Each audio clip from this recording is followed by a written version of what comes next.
అందరికీ నమస్కారం. మొంతా తుఫాన్ నేపథ్యంలో ప్రజలందరూ కూడా అప్రమత్తంగా ఉండాలి అని చెప్పి కోరుకుంటూ ఉన్నాను. మరి పశ్చిమ నియోజకవర్గంలో కొన్ని ప్రాంతాలు ముప్పుకి గురయ్యే ప్రాంతాలు ఉన్నాయి. ఆ ప్రాంత వాసులందరికీ కూడా విజ్ఞప్తి చేస్తూ ఉన్నాను. సురక్షితమైన ప్రాంతాలకు మీరు ఇప్పుడే తరలి వెళ్ళాలి.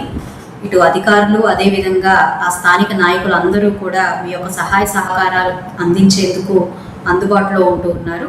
మరి పునరావాస కేంద్రాల్లో మీకు సౌకర్యార్థం మంచినీళ్లు, ఆహారము అందిస్తూ ఉన్నారు. కాబట్టి ఖచ్చితంగా అవసరమైన ప్రతి ఒక్కరూ కూడా ఈ పునరావాస కేంద్రాలని చేరుకొని మీరు అప్రమత్తంగా సురక్షితంగా ఉండాలి అని చెప్పి నేను కోరుకుంటూ ఉన్నాను. ఏ రాత్రిపూటైనా కూడా వర్షం పడి ముంపుకి గురయ్యే ఇళ్ళు ఉన్నప్పుడు ముందుగానే వాళ్ళు జాగ్రత్త పడాల్సిన అవసరం ఎంతైనా ఉంది. విలువైన వస్తువుల్ని జాగ్రత్త చేసుకొని మీరు మాత్రం ఈ పునరావాస కేంద్రాల్లో ఉండాల్సిందిగా నేను అందరినీ విజ్ఞప్తి చేస్తూ ఉన్నాను. ఇలాంటి అత్యవసర పరిస్థితులు వచ్చినప్పుడు ఇటు అధికారులు అదేవిధంగా నాయకులు ప్రజలు అందరం కూడా కలిసికట్టుగా వీటిని ఎదుర్కొనే ప్రయత్నం చేయాలి. ప్రతి రీహాబిలిటేషన్ సెంటర్లో మంచినీరు, ఆహారము అదేవిధంగా హెల్త్కు సంబంధించిన అత్యవసరమైన మందులన్నీ కూడా ఏర్పాటు చేస్తూ ఉన్నాము. వీటన్నిటిని మీరు సద్వినియోగపరచుకోవాలి. రేపు సైక్లోన్ అయిపోయిన తర్వాత 2 రోజుల తర్వాత కూడా ఇంకా ఇళ్లలో నీళ్లు ఉండడం కానివ్వండి, మీ ఏరియా మొత్తం కూడా మునిగి ఉండడం కానివ్వండి ఉండే అవకాశం ఉంది.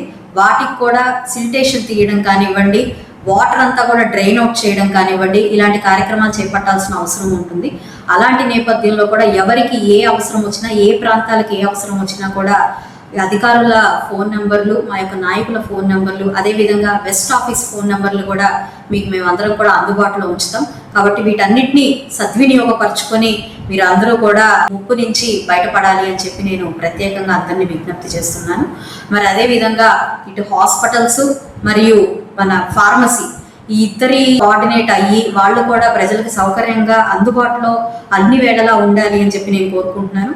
హాస్పిటల్స్ అందరినీ కూడా ఈరోజు కరెంటు పోయి మనకి గతంలో ఎదురైన అనుభవాలు, చేదు అనుభవాలని మళ్ళీ మనం పునరావృతం కాకుండా ఈ ఆక్సిజన్ అందుబాటులో ఉంచుకోవాలి.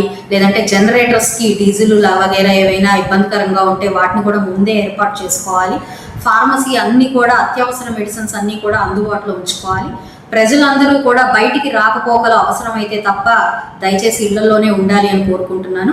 3 నుంచి 4 రోజులకి అవసరమైన అత్యవసర సరుకులు, అత్యవసరార్థాలు అన్నీ కూడా సమకూర్చుకొని మీరు దయచేసి ఇళ్లలో నుంచి బయటికి రాకుండా సౌకర్యంగా జాగ్రత్తగా ఉండాలి అని చెప్పి నేను అందరినీ కూడా విజ్ఞప్తి చేస్తూ మరొకసారి మన అందరం కలిసికట్టుగా ఈ యొక్క అత్యవసర పరిస్థితిని ఎదుర్కొందామని చెప్తూ మీ గళ్ళామాదిని గుంటూరు వెస్ట్.